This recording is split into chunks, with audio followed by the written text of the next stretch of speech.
नमस्कार दोस्तों, आज हम बात करेंगे संविधान की। जी हाँ, ये कहानी है दुनिया के सबसे बड़े लोकतंत्र की, भारत की। और इस कहानी का सबसे मजबूत किरदार है हमारा संविधान, एक ऐसी किताब जिसने 140 करोड़ सपनों को एक धागे में पिरो दिया। लेकिन ये बना कैसे, चलिए जानते हैं।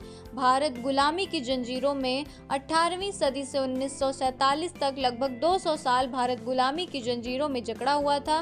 ब्रिटिश हुकूमत के कानून, ब्रिटिश हुकूमत के फैसले, हमारे देश में हमारा राज नहीं था और ना ही हमारा संविधान था।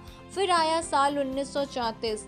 क्रांतिकारी विचारक एम.एन. रॉय ने पहली बार एक चिंगारी जलाई। उन्होंने कहा, भारत का संविधान भारत के लोगों को ही बनाना चाहिए। यह विचार था, एक आज़ाद भारत के अपने संविधान का बीज बो दिया गया था।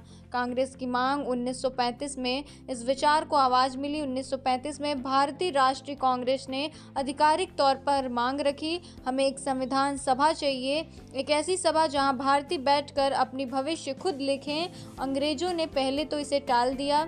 दूसरा विश्व युद्ध खत्म हुआ और हालात बदले। 1946 में कैबिनेट मिशन भारत आया।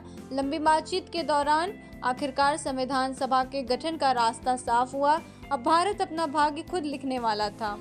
9 दिसंबर 1946 पहली बैठक। तारीख थी 9 दिसंबर 1946। दिल्ली के संसद भवन के सेंट्रल हॉल में इतिहास रचा गया।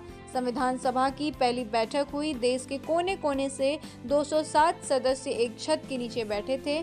मिशन था भारत का संविधान। डॉक्टर सच्चिदानंद सिन्हा अस्थायी अध्यक्ष। परंपरा के अनुसार सभा के सबसे वरिष्ठ सदस्य डॉक्टर सच्चिदानंद सिन्हा को अस्थायी अध्यक्ष चुना गया। 59 साल की उम्र में उन्होंने इस ऐतिहासिक सभा की पहली बैठक की अध्यक्षता की और भारत का संविधान निर्माण यात्रा शुरू हो गई। डॉक्टर राजेंद्र प्रसाद अस्थायी अध्यक्ष। 2 दिन बाद 11 दिसंबर 1946 को संविधान सभा को अपना अस्थायी अध्यक्ष मिला, डॉक्टर राजेंद्र प्रसाद।